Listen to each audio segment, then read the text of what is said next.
When you say teach creativity, you don't teach, you make them learn. I think that is the trick of teaching design or teaching creativity. See, each person has to cultivate their own creative thinking. So even with the same problem, same two people are designing, they will think very differently. How do you think and how do you build? But certain things are common. Some problems what we observe will be common. So you depend on the data. But even there is an insight, there is always an insight in each problem.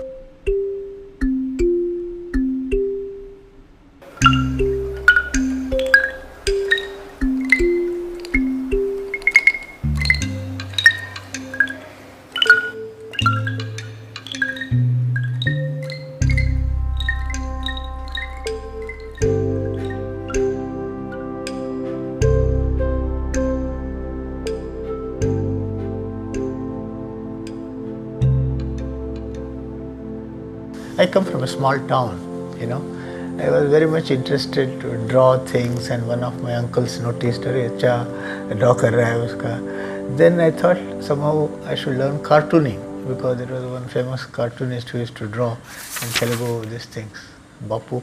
So we thought we should also become cartoonists, So I started looking for information, and I found one postal tuition, Ray-Ban cartooning from Delhi. But it was costing some 30 rupees, which was a very big money for me. And from the house I won't get such things. It's too much of a luxury for us. So somehow I used to save my breakfast and everything and collected 6 rupees per month was which we had to send for 5 months. I managed. Then, we started drawing. One of my friend was also there. He also learned from another cartooning school. So we became good friends. Every day we will generate one idea. This was our target, So we will put them and send to the well-known magazines called Andhra Prabha, Andhra Patrika. I was already into the college. Just I had finished my PUC. I went to engineering. So only my mother used to say, no, see that you don't lose that merit cum means scholarship. See, I used to get that. But thing is, see, we are in a small town where there is no exposure, nothing, nobody will encourage, nobody will know these things. So that way we were quite entrepreneurial. So we established, as a cartoonist, I made even my pen name from Gopi to Gopu, because Bapu was famous cartoonist at that time. When we finished engineering, we were looking for jobs, and then advertisement came from NID. So all my friends, everybody got application form. So in that there was a big list, do you know cartooning, do you know painting, do you know sculpture, writing stories. So I could tick so many, and my friends all came, it is for you, man, you apply karke. So I applied, and fortunately I was called for interview in Hyderabad itself, and I was selected. One side it was all new things, we learned a lot of new things like typography, basic design. Other side, cartooning itself, you realize, okay, oh God, if I have to be into this, I have to just specialize in this. So let me with design, and of course thinking also changed, I used to draw in Telugu. So I had to think now in English. So all that actually inhibited in some way cartooning, but I realized that it's a serious profession, so my whole heart went into design.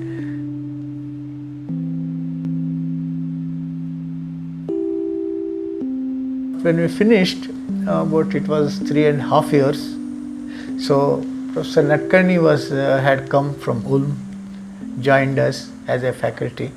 So he came and started IDC. So from NID he came to IDC. Then he invited us, myself and one more colleague, Chattopadhyay. He called both of us to come and join. So we took some time, we finished off our project quicker, and then we came and joined IDC. Here there was nothing, no workshops, just 1 or 2 machines, and nothing was there. But the nature was beautiful. IIT was very large and lot of nature. We could see wild rabbits on the road. So, but there was nothing in the IDC, but there was a whole open thing to build, It was very exciting because Professor Nadkarni told, see, it's not teaching all the time, only 2 days in a week, then you design. We are designers.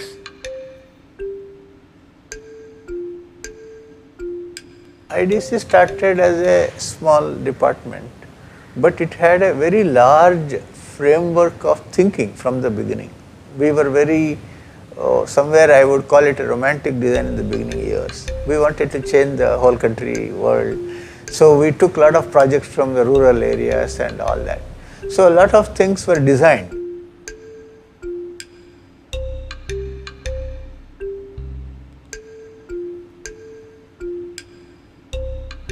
Design trains people how to use things as black boxes.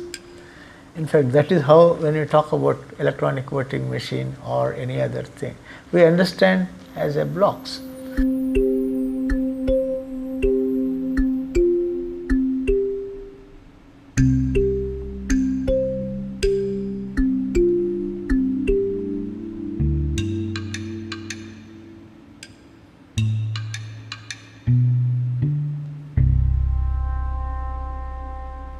Industrial products dominated, but one good thing happened was also visual communication also coming into the IDC.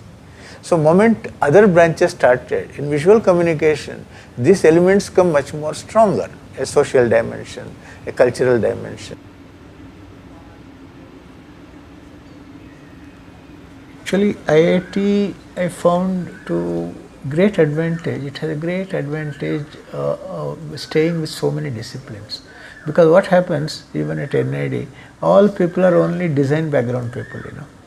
You have a limited amount of dialogues. Here I have friends from humanities, Professor Subudhi, and he is a sociologist. So in fact he will say, for example, innovation. Now sociologists think innovation is a social process, not one individual achieving. I keep questioning him to back to postmodernism, Baudrillard and Bourdieu. Yeah, he introduced, then I bought that book or I used that course. This kind of things. I have a chemist who is very deeply interested in organic chemistry. Another chemist who was working with biosciences, he used to tell, form is so important in fundamental chemistry. In chemistry they were talking about golden proportion. At a very fundamental level, they are all one, and this is something which you can realize here.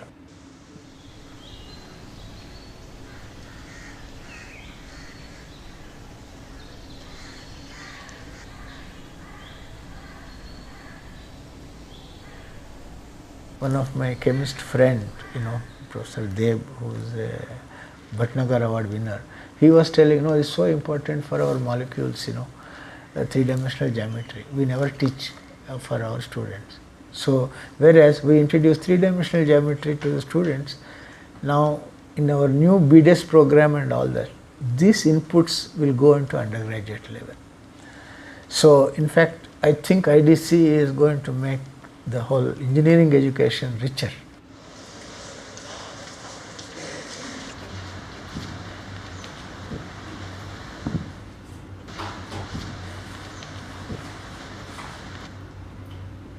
I run a elective called Craft, Creativity and Postmodernism, in which I have a series of tasks which I give to students, and then in the end of the course I have a lot of personal questions I ask, their habits, their background. Then I have a whole data, of that person, like a doctor has got all the background. Then I have a nice discussions for the people who are interested. Students come and they have 3 hours, 4 hours discussions. So because somebody is caught with anger, one boy came last time, so I am angry with certain, I get anger, I can't control. So we went into a process, what is anger, why do you get angry, what are you? So it gets into a basic process of kind of spiritual nature, knowing oneself, reflecting. Creative people nurture this right brain, which is also very emotional. So there is a good balance between left brain and right brain is very important.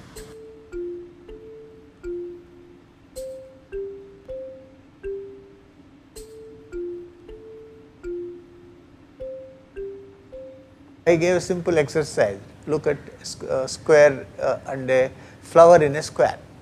Now, how does a flower fits into a square? Then we go on exploring the various qualities of the flower in various dimensions. Also qualities of visual language, When you are talking about a square, there is a subjective contours which are invisible forms, which implied forms. So all that comes through the experience. You can only show one petal or one part is enough to show the whole thing. So there are many concepts, and at a postgraduate level we discuss this in great detail. What is flowering, Flowering itself is the enlightenment or growing of a person and all that. So this, when we take into the three-dimensional form, I developed a series of exercises in the cubes. It started with one where we just made cut into two identical forms, make into two identical forms. But challenge was, when you open it, there should be a visual surprise. Now, how do you create a visual surprise? That is an aesthetic process. And students had a great difficulty when I gave this exercise. One boy wouldn't budge, and I said, look, what looks beautiful to him? He was a very traditional boy. So he said, I like temples and I sit on the steps. I said, can you bring the steps into the cube? So when you start exploring the steps in the cube, which becomes identical, it becomes very interesting.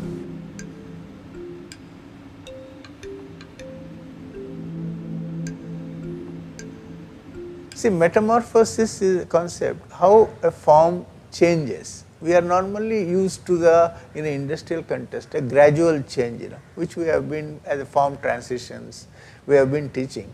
But metamorphosis is a concept where you can take a butterfly, it is a caterpillar, it becomes a cocoon, and suddenly it comes out. So there are jumps which we can see, like a quantum jumps in the form. This I put into letter forms. For example, a bee becomes a butterfly, but because it became a butterfly, it transforms bee. So bee itself changes in a very different way. So bee is otherwise A, B, C, D, B letter is absolutely abstract, and it has no three-dimensional form. It is just a 2D form, So that was the challenge, and it became a good exercise for developing imagination.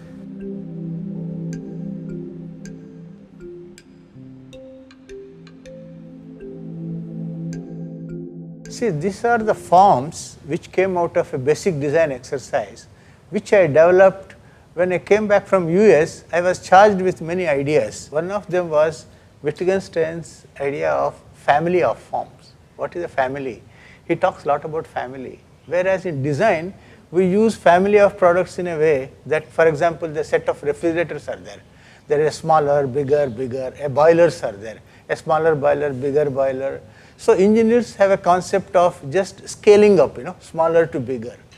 It would have a same form, but it will get scaled up. In this also, when I gave an exercise, somewhat something like that happened. But then I demanded, look, you take a concept. So this is a dumbbell.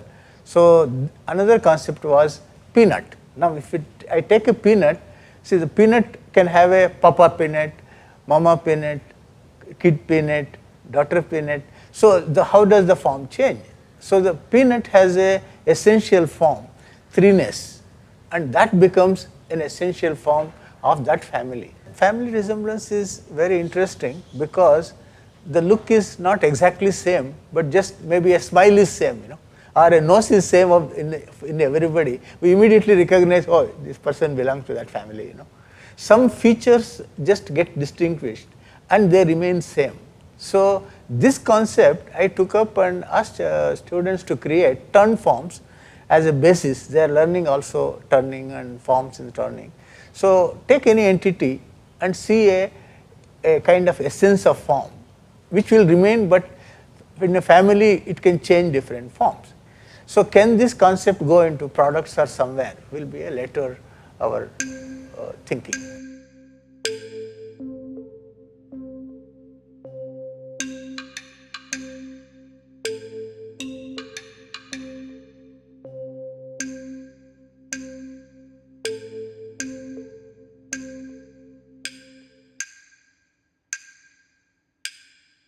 Expressions are one thing which I started developing as a simple language to understand form, because there was, when it comes to product forms, there is a lot of feeling that it's all subjective, people use vague language. It's only subjective, there is no objective form which we can think of. Then what I did was, I took opposites, soft, hard. So what I said is, a product looks soft, it is your own interpretation, but you cannot see it as hard, this is opposite. So is there elements which define softness, and are there elements which define hardness? So we can take a product, a spectacle. So we start looking at how does a soft spectacle look at, how does a hard left. Then we say how does a precise spectacle will be looking, and how does a rugged spectacle will be looking. So some elements will change, which are a fine kind of a joints will not be there in a rugged this thing.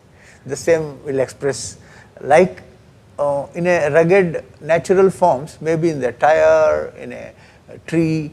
You may look at everywhere, you abstract those elements and bring into this form as expressions.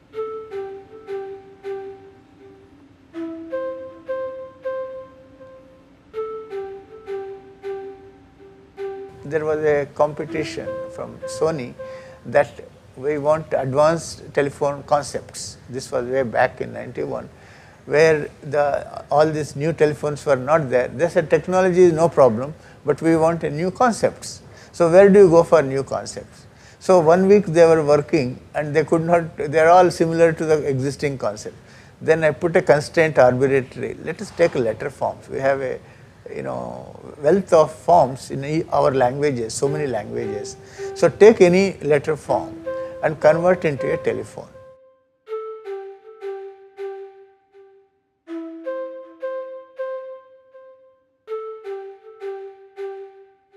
A letter form exists in 2 dimensions.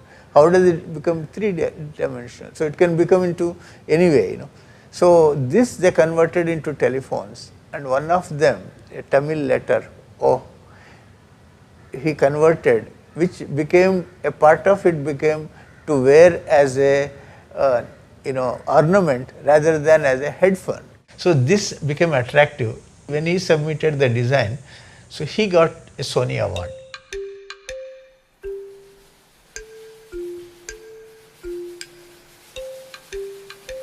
It's a very unique place. It's a bamboo studio, probably one of its kind in the world.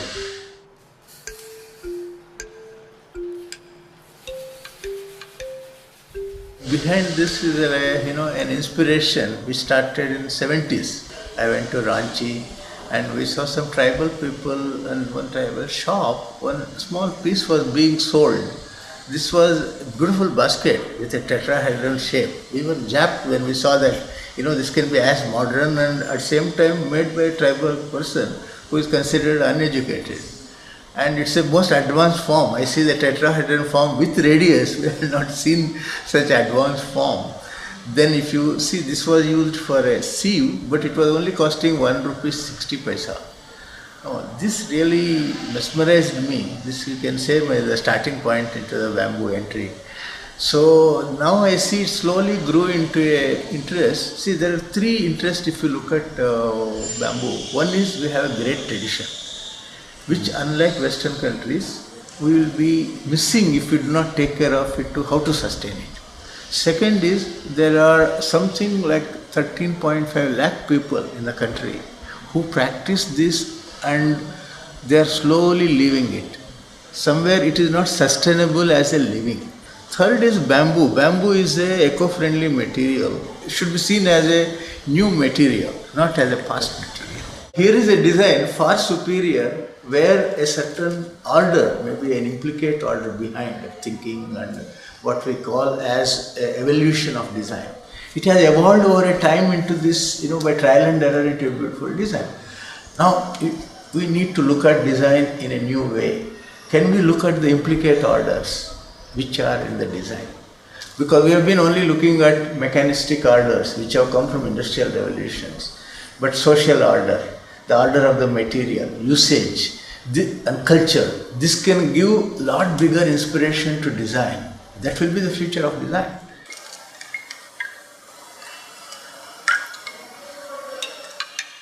See, this is specially made with a ring and this way and this way. So like a positive negatives are explored as if like a yin and yang, you know. A philosophical kind of statement comes. Once you put a lamp, a beautiful, you know, dispersion of light comes.